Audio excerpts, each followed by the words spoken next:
What is up, everyone? I'm Scratch. Welcome to the channel. This is another King Arthur Legends Rise video. So I just want to start by giving a massive shout out to Netmarbles for sponsoring today's video. Now, if you have been living under a rock for the last few months or so and you're not familiar with what King Arthur Legends Rise is, guys, is a new squad RPG, a hero collector game, a free-to-play game available on both PC and mobile. They actually have their own client. The game will feature Arthurian heroes. You're gonna have tons of different awesome heroes that you can play, including Arthur, Morgana being one of my most favorite ones, and everybody is going to get this legendary for free in the very first stand pop, and she's one of the best legendaries in the entire game. Of course, featuring an immersive storyline through the main story, the campaign, and you're gonna have the adventure mode, which will be kind of like an open world where you're going to be able to complete missions, quests, puzzles, etc. and collect tons of awesome loot. Now, I already released quite a few different videos on the game, beginner guides, tips and tricks, tons of different things that you need to know related to King Arthur Legends Rise. Plus, I've been enjoying this game so much that I'm actually covering it on my other YouTube channel. So feel free to check it out if you want to keep up to date with daily news, guides, tips and tricks, and everything else that involves King Arthur Legends Rise. And I just want to let you guys know, Netmarbles has an amazing supporter creator program where you get to support a creator for free. It doesn't cost you nothing whatsoever, and you're going to be able to receive free rewards every couple of weeks or so. So make sure you guys do it. I will leave the link in the description down below. If you start playing, you want to start playing with tons of awesome rewards. Plus, I really appreciate you. Now, let's dive into today's main topic. What are the best damage dealers in King Arthur Legends Rise? Thankfully, we don't have thousands of units in the game, tons of heroes and stuff, but we do have quite a few. So we want to make sure we are investing in the ones that matter the most. Now, rest assured, if you already invested in a unit, you actually have the option, and this is an amazing feature, that will allow you to reset your unit and get all of the materials back. Absolutely amazing feature. So if you think you've invested in some of the units that are not performing too good, you can actually do that. So I want to start with some of the rare units, then we're going to move on to the legendary units. I'm not really going to talk about uncommons and commons, guys, because let's be honest, you want to invest in rares better.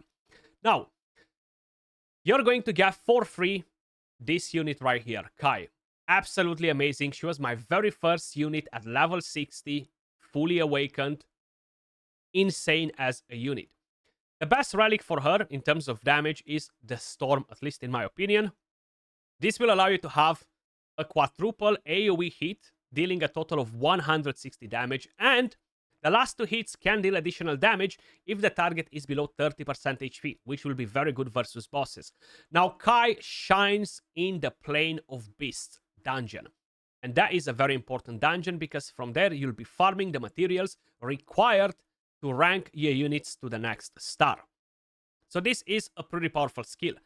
What I like about Kai is that you can build her with 20 plus crit rate or so, because with her second skill, attacks one enemy 4 times, deals 208% attack damage, and the last hit grants crit rate increase to 4 to turns and crit damage 1 4 to turns. Now, one thing that probably you're not familiar with, the buffs in King Arthur Legends Rise stack. So she's going to get 1 crit rate buff from the A2 skill, and the passive will buff more, okay? This passive right here. At the start of the battle, 100% chance to gain evasion rate, 100% chance to gain effect accuracy, and 100% chance to gain crit damage increase 1 for the rest of the battle. So this will give you additional stats. Crit damage, evasion rate, effect accuracy. All of this is really helpful.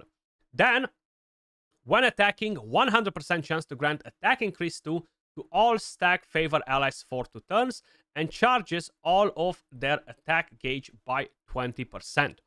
So, if you're going to be able to stack multiple crit rate buffs, you're not going to need to build her with 60% crit rate or 100% crit rate, because she will gain that buff on. And that makes it much, much better because it's really helpful to be able to build your units with less crit rate, especially early on, and basically try and squeeze as much attack and as much crit damage as possible. A1, pretty good as well. Penta hit, 110% attack damage. So versus the Plane of Beasts, you want to have a lot of attack hits basically to knock down the shield. The best build, in my opinion, on Kai is attack plus a counter-attack set, especially versus the Plane of Beasts. You get to counter-attack once when the boss hits you, bang, 5 hits, knock down from the shield.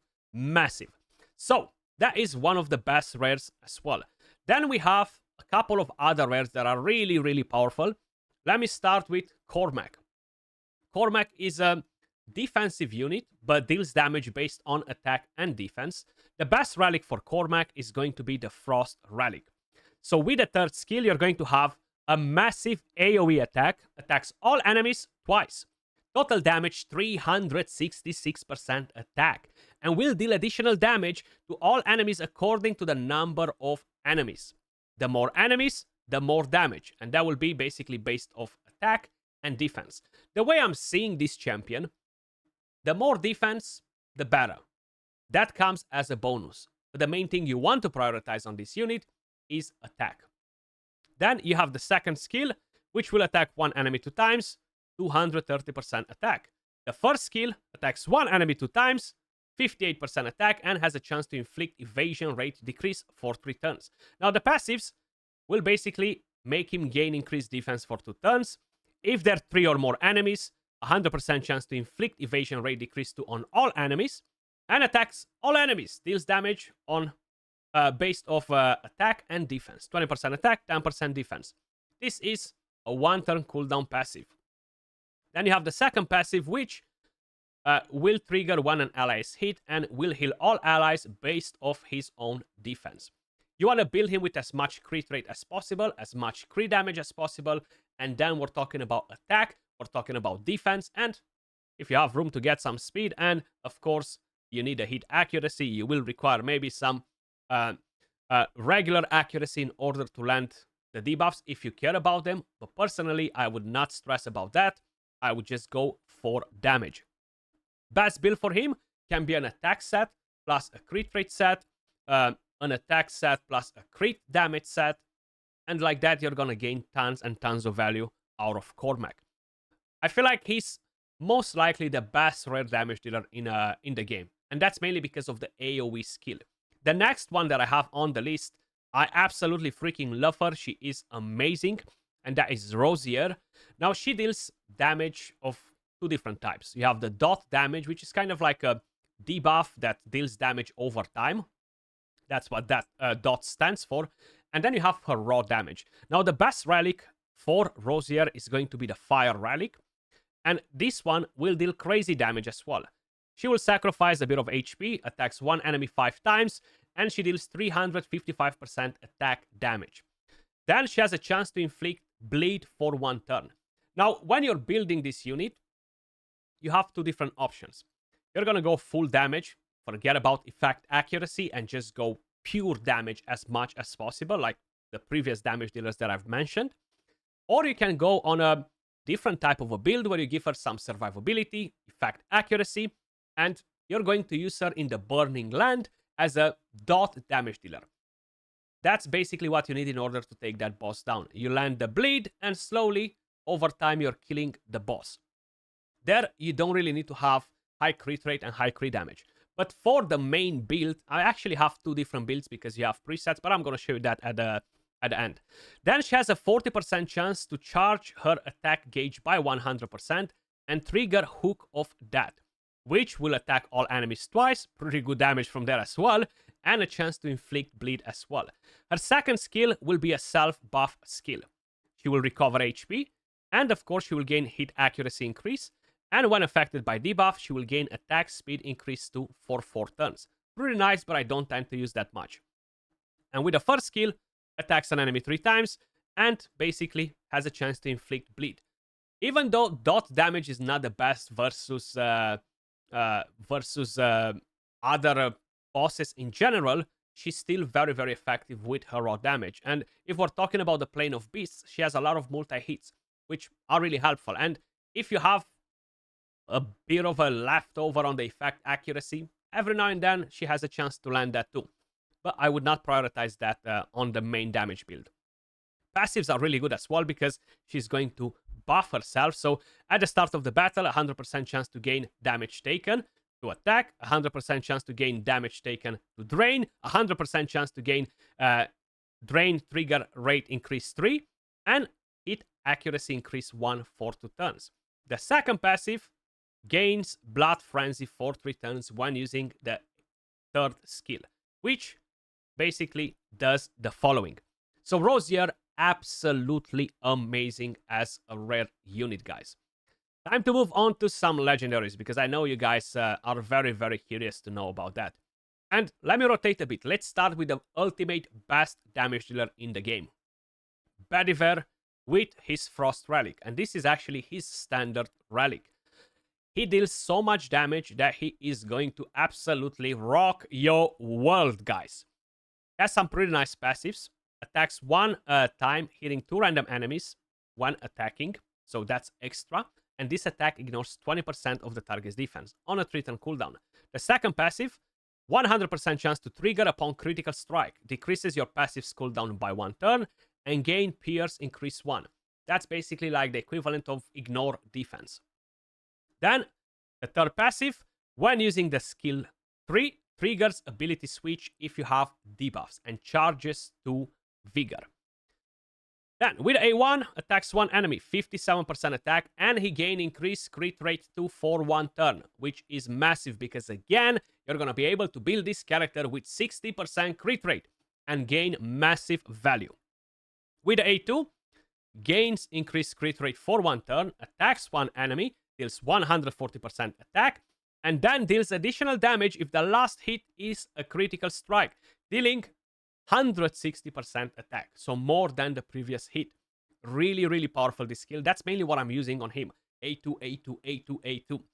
Then the A3 becomes AoE. Attacks all enemies twice, dealing 168% attack. And this attack ignores 10% of the enemy defense.